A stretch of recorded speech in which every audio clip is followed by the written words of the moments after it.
people like that looked so weird. There was people that had long necks and that didn't even look like us, and they only had 3 fingers, and they had 4 legs. Okay, this is Bald Noggins back Sunday, saving the world. Good morning. And Mike is sporting it. And we got Pastor John here again to lead us off on this Sunday. We've got a pretty cool episode. Last week we talked about, a young family, a young kid, like 3 kids, I believe, 3 that actually had a combined vision. They were all seeing the same thing at the same time, and the mom was there, and the grandparents were listening in on the phone. This is about 10 years ago, but it was a 5-hour tour Jesus taking these kids on. Pretty amazing. And John did the interview of the kids when they were visiting. And the mother. And the mother back in Alaska, several years ago. 2017. Yeah. And it was and Mike and John and I have kind of slowly been going through the videos again, right, Mike? Yeah, Chris. I'm a minute 30 into the first one. So anyway, you've gotten through the deep stuff, so you should be able to. I thought get the hard thing out of the way first. Yeah. And so, yeah. So and that's our discussion is the what the kids saw, their vision, and what Jesus told them. But we're going to break it down, and we just got a little. I'm going to play a 30, or that was about a minute and a half clip, so everybody watching gets an idea of what we're talking about. It's pretty interesting. I'll do a real quick cue it up here. Everybody just present now, and let's see what I can find. And there's even planets like our planet that NASA hasn't even discovered, and we saw people like that look so weird. There was people that had long necks and that didn't even look like us, and they only had 3 fingers, and they had 4 legs to get around, and their cars, they didn't have cars because they had 4 legs. They go over the speed limit here, they could go 1,000 plus mph. And there was another world that I didn't even recognize because it was just like. So you saw that world too, or this was something that we saw at the same time? And there was another world that was just weird because it was just squiggly, and it just ended like that. And on that world there was this little tiny people like that much. They looked like us, but different colors, skin. They were purple, red, yellow, blue, and they had. But I don't remember 4 fingers. I don't remember if he told. There you have it. Yes.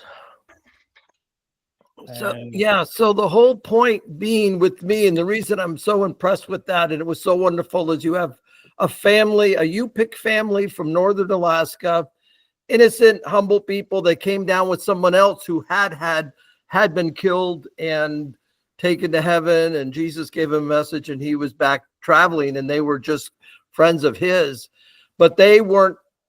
They didn't do any of the speaking, they were just visiting. And it just came out in a casual conversation. They said, oh, yeah, we had an experience a couple of years ago. And they started telling me, and I said, hold it. I was stunned that you had the boy and the girl who are that are seeing this, the mother, the 15-year-old daughter, and the 9-year-old Matthew.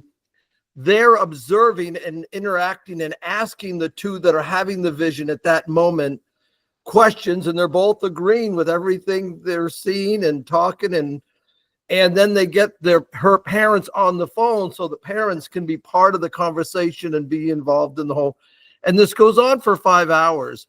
And the fact that they go in the past, into the future, part of the time they're in heaven and they're describing, wow, we're in heaven and this and this. And then some of the times they're in the house with Jesus in the house, They said they were on their knees, and the mom says she's watching them, and Jesus is showing them a map of when he left Egypt as a baby and where they went and how they got there. And then he took them to the crucifixion. He took them to the birth. He took them. And then you have all the apostles showing up. Then they're in heaven. So it's a little difficult to understand sometimes, because sometimes they're in all these people are showing up in the house that those two can see and the others can't. They can interact, but they can't see it. And then there's times where they're in heaven and they're describing where they are in heaven and what's going on and the different events. And then they go to hell twice. I mean, this goes on for 5 hours. So they're in heaven like 2 or 3 times. They're in the house numerous times in the spirit, I guess.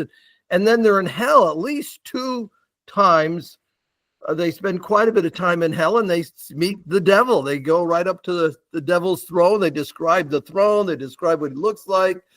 And that would be describe the horrors of torture, and my goodness. Yeah, that would When be they a get good into in the episode to second do. one, they talk a lot about demonic activity and all the demonic activity that's happening in the world and how the demons connect. And it's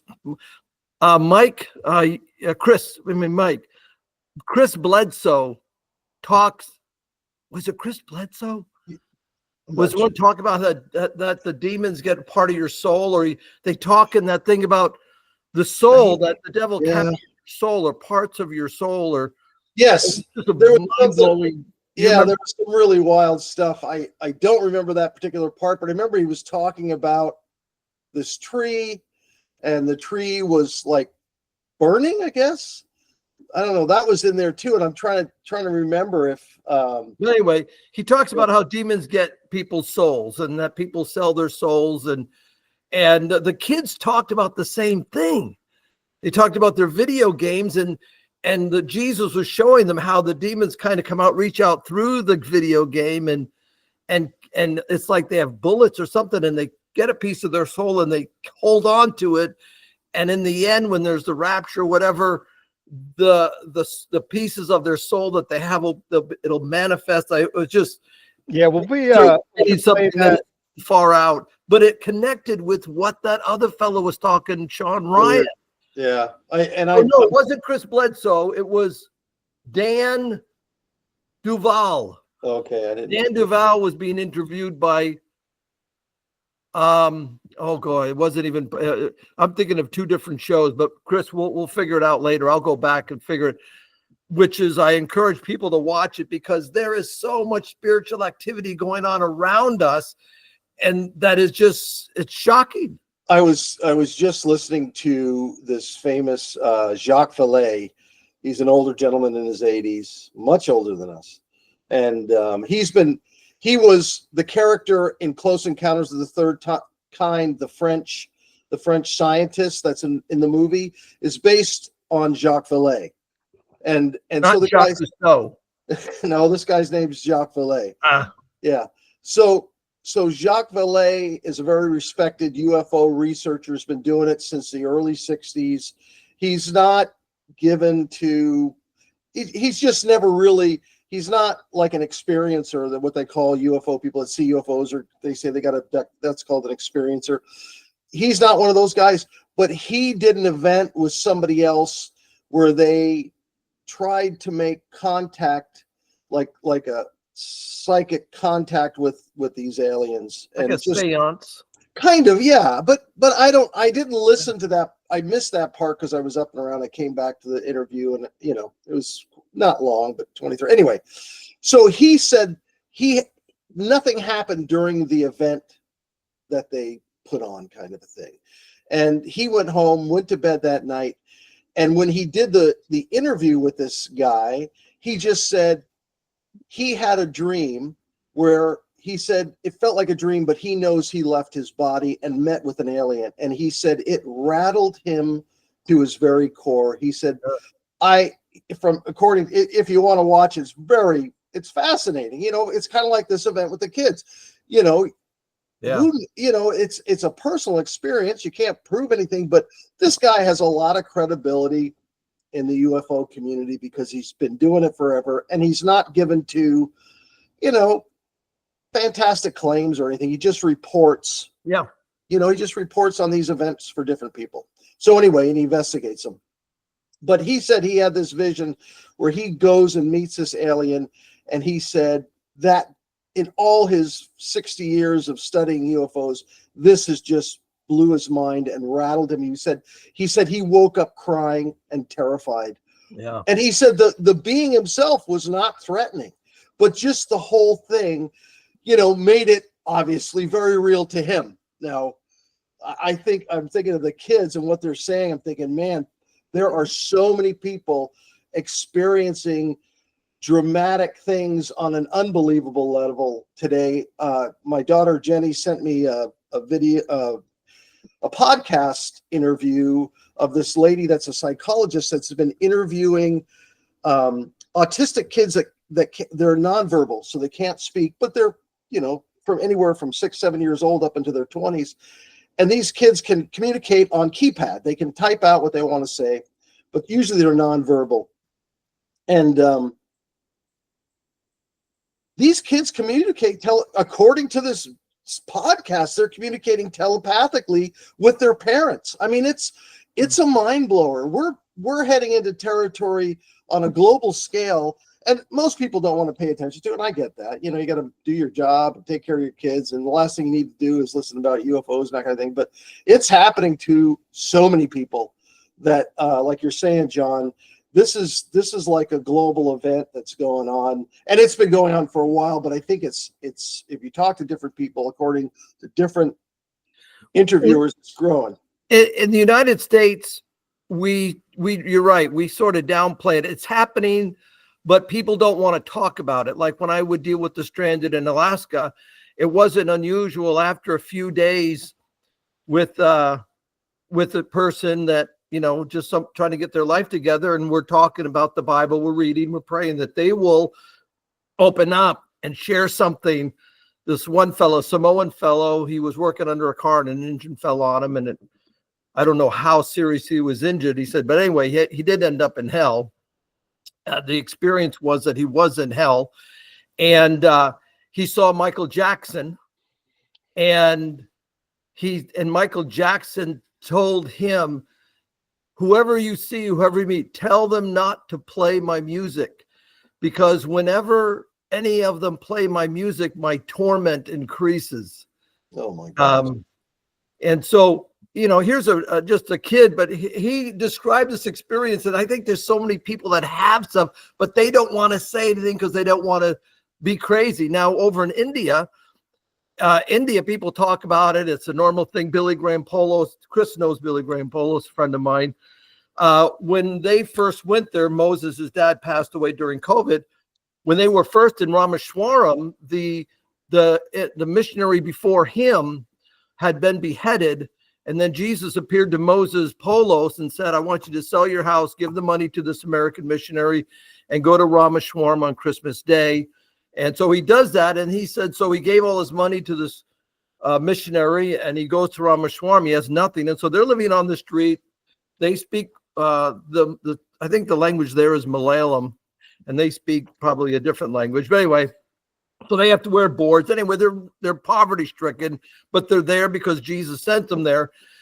But anyway, so the head high priest of Rameshwaram wants them beheaded. He had the person that showed up a couple years before him beheaded, and he was the next Christian to go to this island at the tip of India.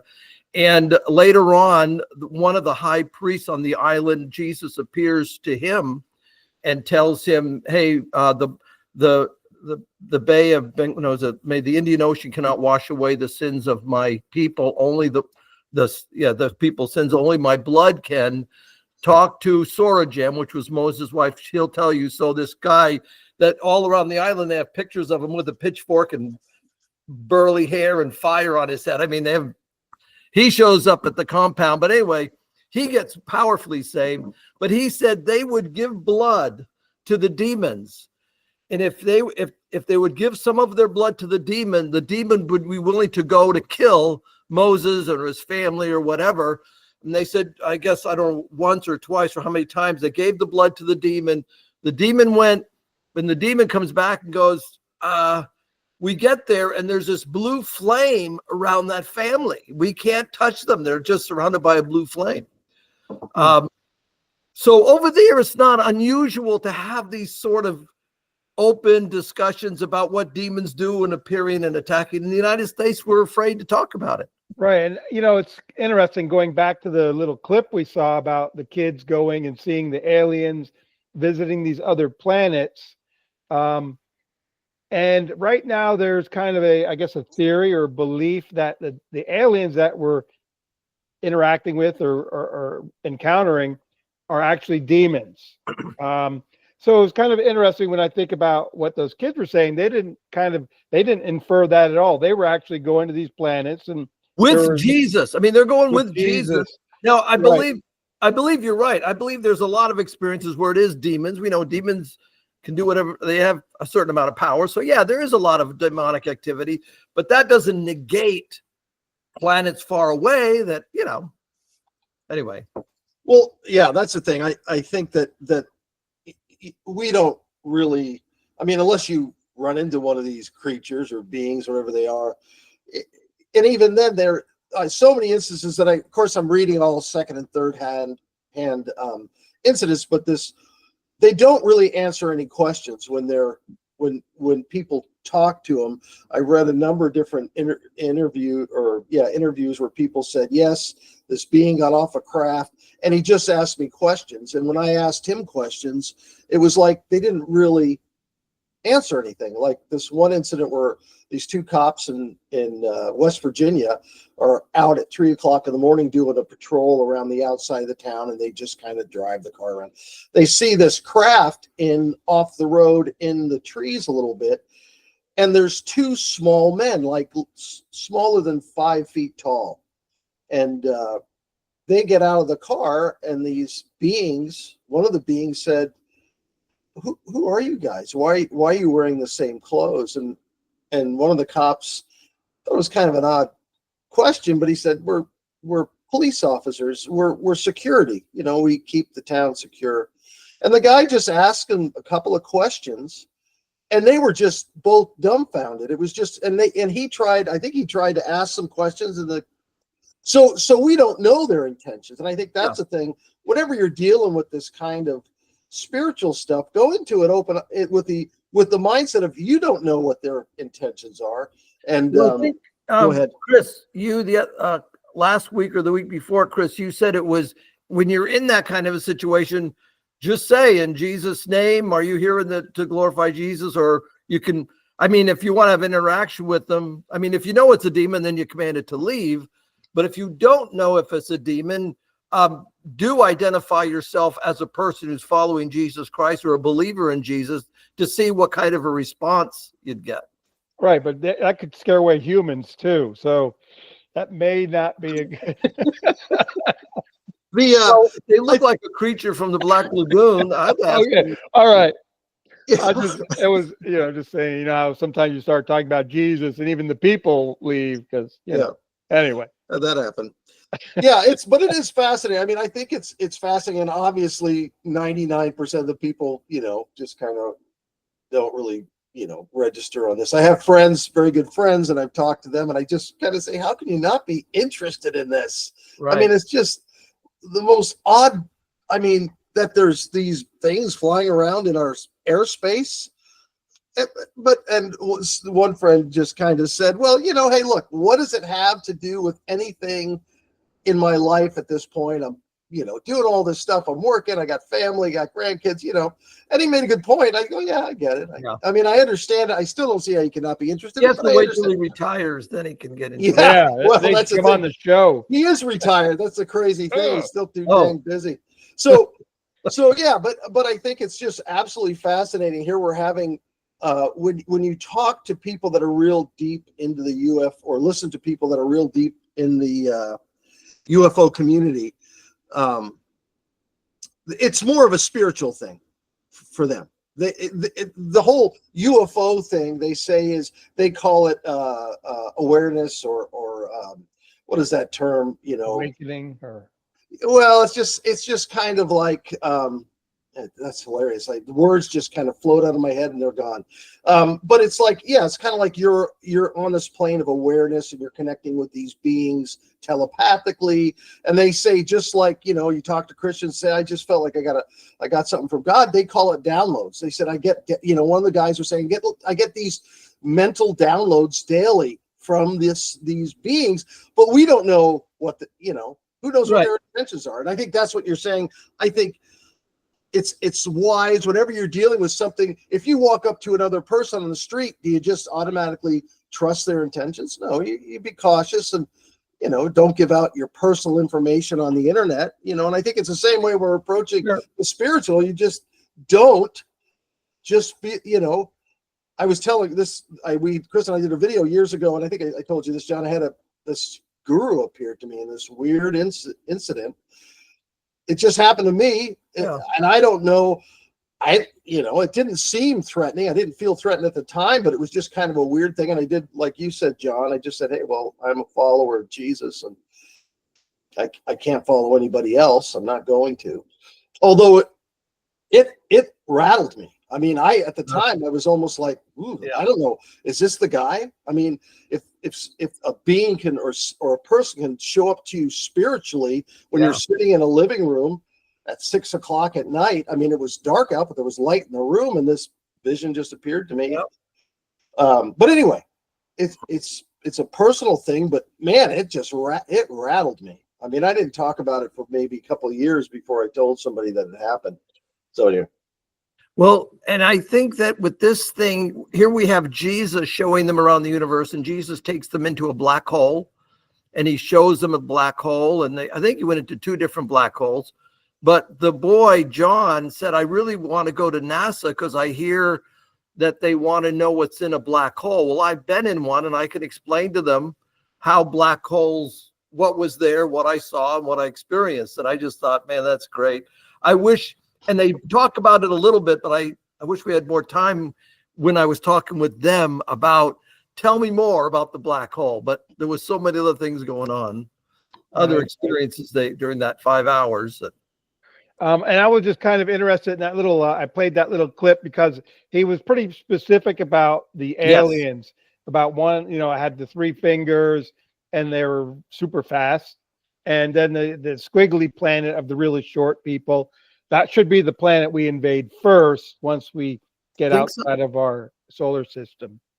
But anyway, it's just a suggestion for the Pentagon. In the ones with the long necks, and then she describes it another place. She said there's people that had like the chin didn't come to a point, but it was kind of a long oval face. And it's kind of, you know, very familiar that you see pictures of aliens with the big eyes and the long heads. Yeah. You know, and obviously the kids, it's their vision. They experienced it.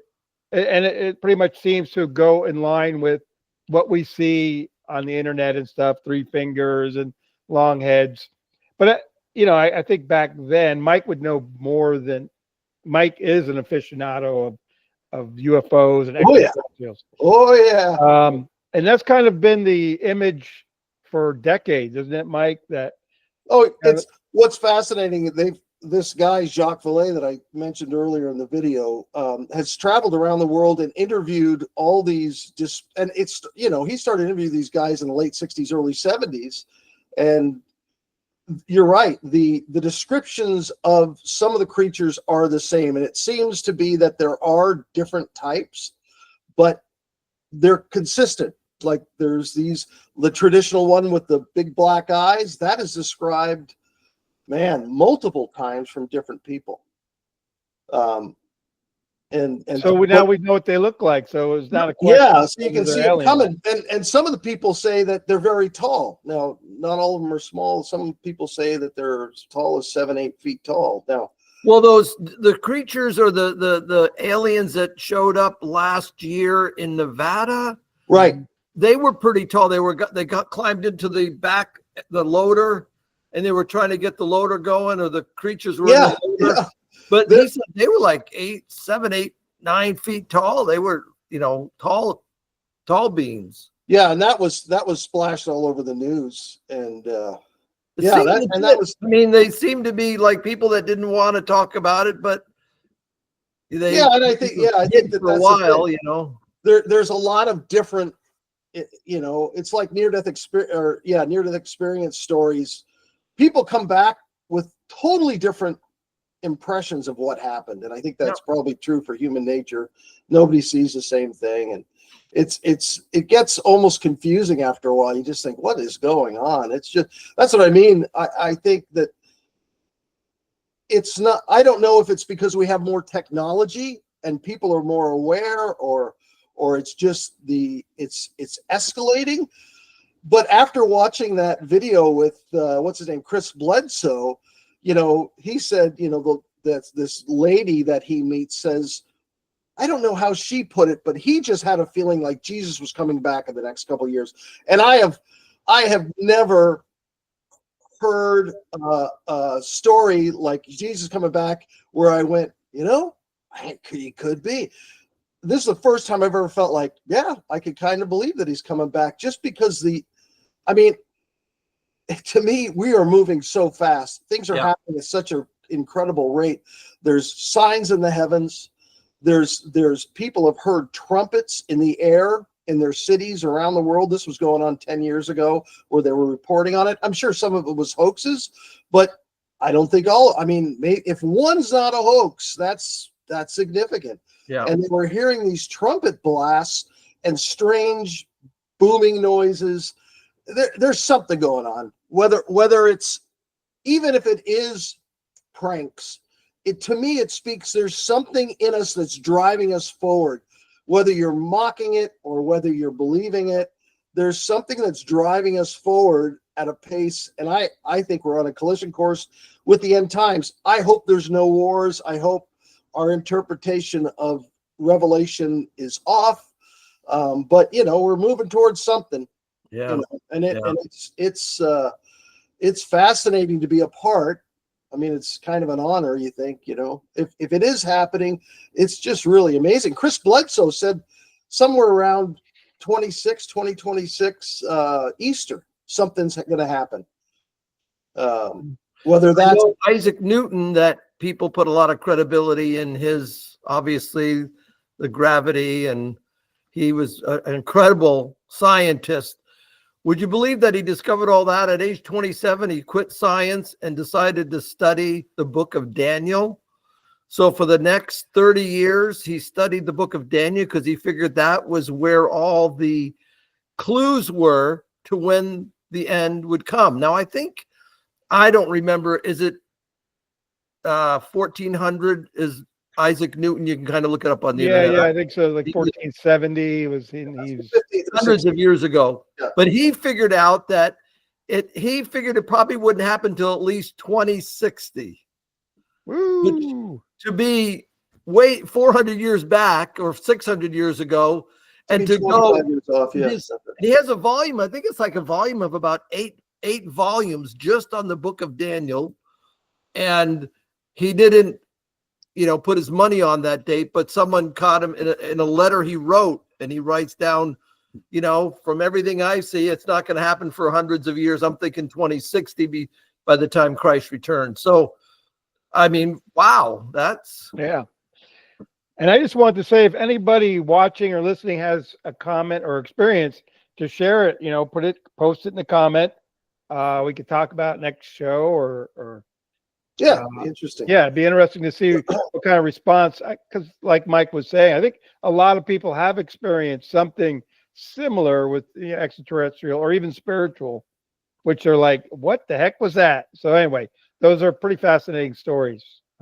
Yes. Yeah. When I was in Redmond, Oregon, we opened a store in Redmond, and so I was there setting it up and got it going, and people would come in, and this young guy in his, I don't know, probably early to mid 20s came in one day, and we started chatting, and I said, man, it's beautiful out here and you got great view of the sky. I said, have you ever seen anything weird?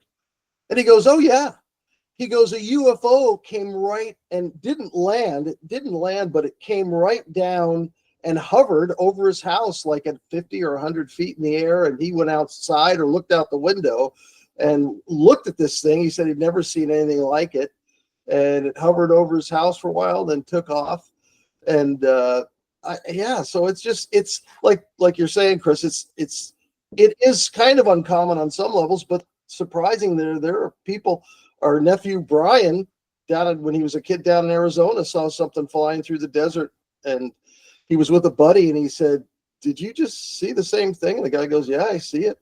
Wasn't really making any noise, and just flew by their car." So yeah, a lot of people see things, and you just don't.